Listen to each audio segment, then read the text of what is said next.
goss, how are you? Okay.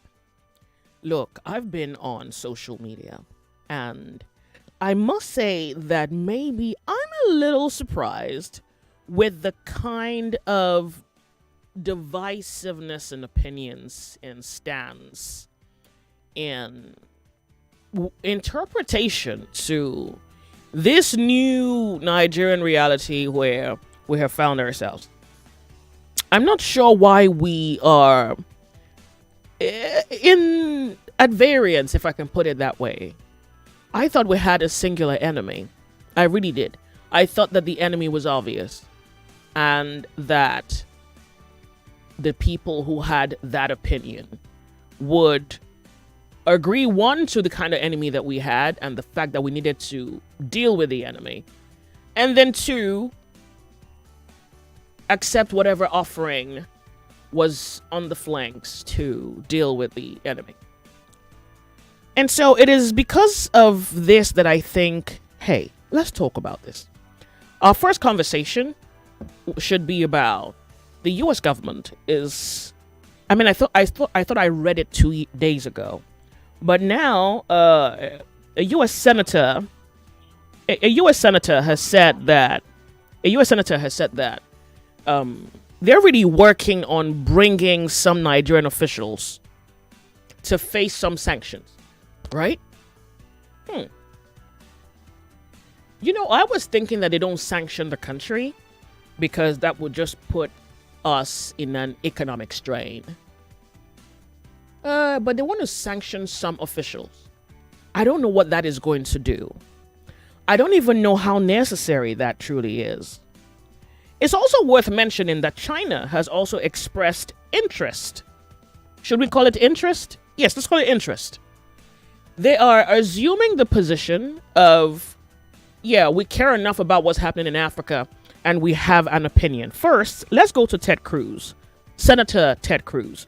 He put out a message on X, and I'm going to read it. Here we go. I've been pushing legislation to designate Nigeria as a country of particular concern and to impose sanctions on the Nigerian officials responsible. Thank you to President Trump for his leadership in imposing the designation, and more broadly, for fighting to stop the murder of Christians in Nigeria. Now we should take the next step and hold Nigerian officials accountable. I intend to be very explicit about who they are in the coming days and weeks. So Ted Cruz, I guess, is particularly concerned with what is happening in Nigeria, what's being reported in Nigeria, and has said that he would be letting us know who they are.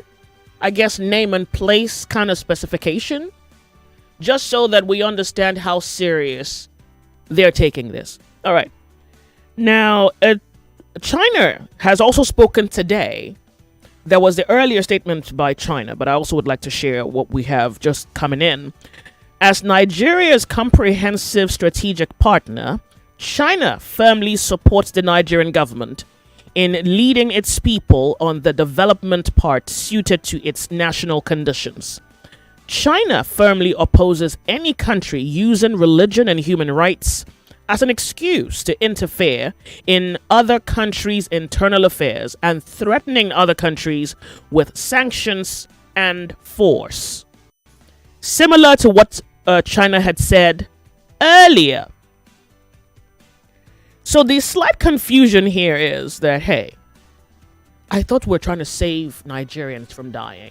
Maybe I was the one who was being somewhat narrow-minded, parochial specifically. I thought we were trying to stop deaths. Let me even just also throw in here how random these issues are. Random. I've been trying to bookmark a number of headlines because I don't know what we're going to get out of dealing with the individual stories. But I attempted to bookmark as many as I came by just to run them by your hearing. This was exactly what Trump may have been speaking to specifically, the killing of Christians. Yesterday, I mentioned passively that when we hear reports of people either kidnapped or killed, we don't get like a detailed reportage of, oh yeah, 5 of them were Muslims, 3 of them were Christians, or 2 of them were Muslims, 10 of them were Christians. The fair assumption is you kind of imagine the kinds of people who would live in the reported locality and make your deductions. So yes, there have been figures thrown around, but how accurate are these figures? Are they overstated? Are they understated? Those are probably necessary pieces of information, but we don't quite have it. We only have what is reported, so we work with that. But even the Muslim who's being killed, what are we even doing? Even the Muslim who's been killed. Let us also admit that until Trump put out the message, it was just every day comes by and we conclude today is another day. I hope you make it. Hail Mary. You say your prayers and good luck. It seems, the Nigerian military have been doing stuff. They say that they have been doing stuff. But also, I want to take us back to 2015. Shortly. Something that happened in 2015. But first, let's just run through what the news is reporting. Daily Post Nigeria reported 23 hours ago. Bandits strike another Plateau community and kill farmer. All right. So these are the ones I saw. Remember, I'm not even much of a Facebook person, social media person.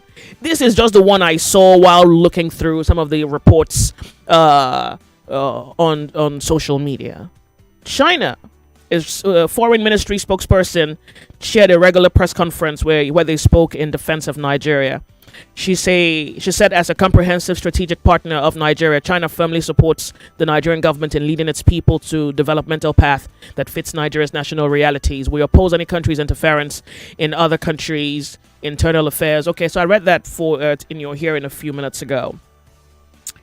And then we heard yesterday as well, the president has declared a state of emergency on Nigeria's security training institutions, citing outdated facilities in the police, civil defense, and other agencies.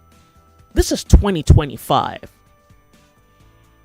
Anybody with a mental note of how long this has been an outcry by people, speaking to what needs to happen to rehabilitate, to reform the defense force, to suit Nigeria, to prep, to help equip men for the defense and protection of Nigerian citizens. So a Trump tweet, okay, here we are. The president declares a state of emergency on Nigeria's security training institutions. Okay, hold on to that. Arise News reports armed assailants invade a community in Kwara State, abducting residents at midnight. Random. This is just from the last 24 hours. Just things we stumble on social. You go through the news and you hear a report and you look through the report and you're like, okay. I thought about discussing the gist individually. By the way, we need to discuss Kwara State. By the way, Nigeria needs to discuss what's happening in Kwara State. Lagos, welcome to the sunny side. We need to figure out what in God's name is happening to Kwara State.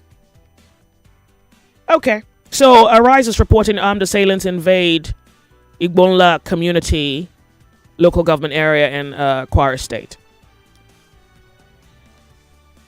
The Army reports troops of the 12th Brigade deployed at forward operating base rescued some persons and retrieved 3.8 million naira, which they were going to pay as their ransom. This is the Nigerian military. This was reported by the Nigerian military a day ago, so slightly over 24 hours.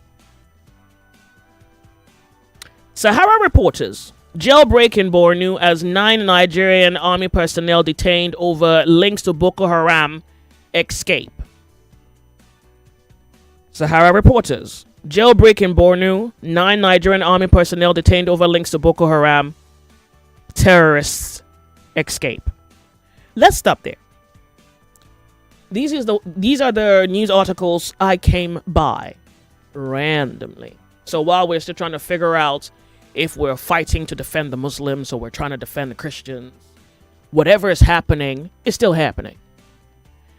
Let's talk. The U.S. government is saying that they do intend to sanction Nigerian officials.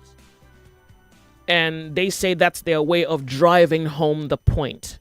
No, that's their way of driving home their position. We don't know what their strategy is, but this is one of, I guess, a few strategies that they have to address an issue in Nigeria. Okay, now the opposing opinions are saying America doesn't have a right. I mean, look at what China's saying. They're saying America doesn't have a right to influence, maybe, I guess not influence, to invade what appears to be our regular pattern, our mode of operation, our pace at which we go at tackling Boko Haram. I even came by a video of Sheikh Gumi, and he said that if American soldiers came to Nigeria, whatever tactics they were going to come with wouldn't work. And if America thought that their tactics will work, that even more Christians will die. In my head, I'm wondering, this shouldn't be about Christians, right? Okay, you say that there is no genocide. Oh, yeah, but what else do we have? And maybe we have something. And maybe what we have is the Nigerian stance, the stance of the Nigerian people as to what they prefer. And it's interesting that this divide almost begins to force you to pry into the judgment of every opinion you hear. Like, why do you think what you think? Have you considered other possibilities? What possibilities have you considered in the past, and how well have the possibilities worked? Welcome. The reason this is very concerning, and the reason this should be very concerning for every Nigerian, is we're talking about innocent lives, whether they are Yorubas, whether they are Igbos, whether they are Northerners, whether they're from the Middle Belt. Innocent people. We're talking about the slaughtering. We're talking about people who are not only killed, but properties destroyed and Nigerians displaced from their land. I hear that there was a committee of Benue elders who frowned at the expression of the American government regarding what they thought was happening in Nigeria, but said that this was a wake-up call. Are we honest to God saying that as a nation, we need a wake-up call to save the next Nigerian? We need somebody to wake us up. We don't know who the next Nigerian is going to be. Hausa, Igbo, Yoruba, Calabar, Benue, name, you know them because they're your neighbors. We don't know who the next person is going to be, but we need a wake-up call to save the next man. Welcome to Nigeria Info. Let's talk. So the American government thinks a sanction is going to work. They say so far they have a little over 10 people specifically. Do you suppose that that's enough? Do you think? I think that's the thing. Maybe the question is not, is it enough? The question is, should America even interfere? And if America should not interfere, China has said America has no right to interfere, that there is a pace, a pattern at which we go about our businesses, and as a sovereign nation, that must remain. And we must add to that what has remained is the consistent slaughtering of innocent Nigerians. That has remained. The military is working. They have also complained that they don't have enough weapons to deal with Boko Haram. There are I've seen videos of military men who say, we have the will, we have the passion, we will do as can be done to bring an end to Boko Haram. Give us jets, give us weapons. No soldier will fall. We are skilled, we are passionate, we have vision, we are formidable. We will do something about something. Not much has happened. All right, I'm going to leave it at your feet. Or I'm going to leave it on your conscience. 0201-2770-993, 0201-465-7190, and on WhatsApp 08095975805. At the core of all of this is the disagreeing Nigerians So maybe the conversation is saying, why are we in disagreement? And to be honest with you, it may be a lack of comprehension of the opposite of the other opinion. It may be we haven't been patient enough to hear why the other Nigerian disagrees. But the enemy is singular. The enemy has been identified. We know what we're saving. We know what we don't want. But why are we in disagreement? We're talking. The sunny side, good afternoon to you. Welcome. Hello, good afternoon, Joyce. Afternoon, welcome to the sunny side. You're listening to Nigeria Info. Thank you. My name is Max. I'm calling from Ikoyi. Welcome, Max. You see, Joyce, these past few days, and with the commentaries here and there, it has established the fact that Nigeria is truly a very wicked place. It's a place where I believe Satan, the devil himself, has built his headquarters. When you hear enlightened people say the kind of things that they say, when you hear people who are supposed to know better make open denial to what is so obvious for everyone to see. You see, I feel very sorry for Nigerians. I feel sorry for all of us collectively. Where do I start from? Joyce, first of all, let us start by defining what genocide means. Genocide simply means the deliberate, systematic killing or persecution of a group of people. What is the stated mission of ISWAP, Boko Haram, and the rest of them? Deliberate. In fact, theirs is not even systematic. Their mission, their stated mission is to completely Islamize Nigeria. Their stated mission is to wipe out Christians. And they've been doing this for years. Since 2012, I believe, they've been doing this. Everyone knows this. But these past few days, after Trump came out to basically offer a help